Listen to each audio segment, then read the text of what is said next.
Gary Player, what a pleasure to have you on Bloodline. Thank you so much for taking the time to chat to us.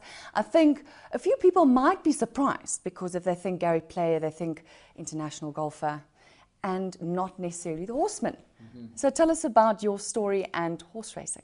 Well, first of all, you know, I've been very blessed in success that I've had in life in the field of athletics and now as a farmer breeding racehorses.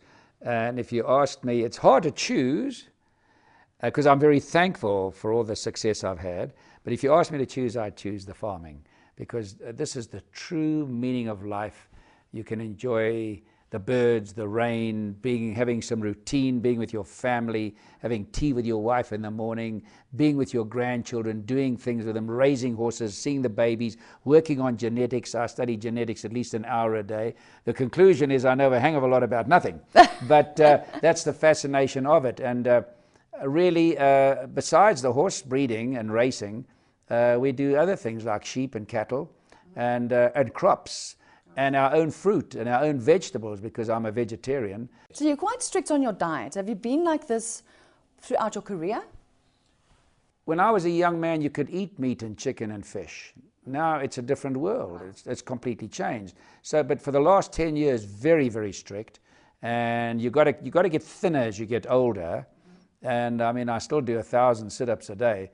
In fact, without boasting, I could beat most 20-year-olds in a fitness contest at 75. So with 21 grandchildren to enjoy the farm. Keep you very busy. And we sit down at a table and we have a black grandchild, we have an Italian grandchild, we have a Puerto Rican, we have a great mixture of grandchildren. In fact, they don't understand each other's accents.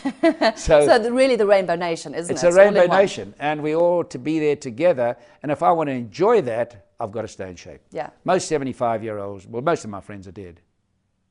Most of my friends are so fat they haven't seen their knees in the last 5 years. Let's get back to the horse racing. Yeah. So on the one side, you're a horse breeder. Would you say that is the business side? That's and then, business. Of course, you're also an owner yourself. So would you say that is the passion side of horse racing? The passion side is both, but the real passion is breeding. That's what I classify ourselves as a breeder. Although I have a lot of partners that we race in partnership with and have great fun. And basically, we have a very big farm on the Orange River. We probably have, without boasting, and I've traveled more miles than any man that's ever lived, and I've visited all the great studs farms of the world. But there is no stud farm, and I'm not boasting, that can raise horses like we can. It's 13,000 acres on the Orange River, no fertilizer, sweet felt, which is great, very nutritious. All our crops are all organically done, no fertilizers. The water probably in the top 3 in the world. Water lends itself to longevity. Water lends itself to strong bone and to a strong heart. So this is obviously a great advantage for raising horses. And most of the great racehorses in the past have been raised in the Karoo. Those were in fact, during the wars, the English went and bought the horses from the old Afrikaners because the horses were so powerful and so strong. Yeah. And do you think that will attract international buyers to our country so we can get some foreign capital and injection within local stock? Yeah. Good question. Sorry I interrupted you there, Jackie. The horse industry, first of all, breeding and racing, is a great employment of people. It's one of the top 10 industries. I think it's one of the top 5, but I'm going to stay in the clear. In the top industries in South Africa today. It's a great thing for tourism. Many people are touring to South Africa because we have a champion trainer like De Kock and Michael Bass and other trainers like that. We are breeding. We got the Oppenheimers, we got the Ruperts, we got the Slacks, we've got so many the Marcus Joosters, big people going into the breeding, employing more people, bringing more people, investing in our country. I have a lot of people coming out to South Africa wanting to do horse partnerships with me from overseas. Next year we're going to have through the brilliant idea of a Mrs. Rupert, Gaynor Rupert, who's got the horse bug.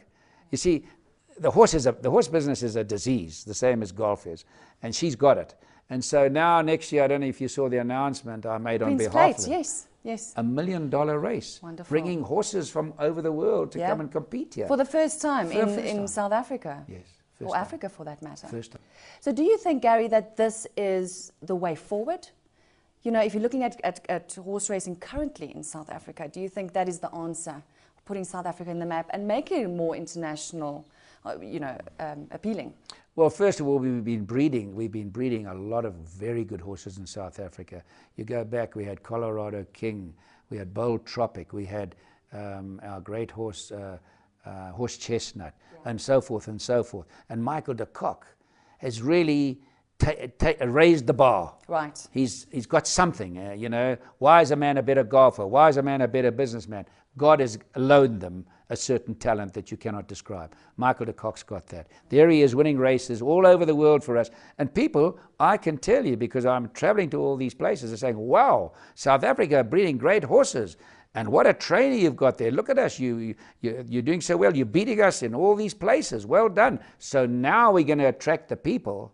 But the main thing for me is we're creating jobs. And that in South Africa is so important.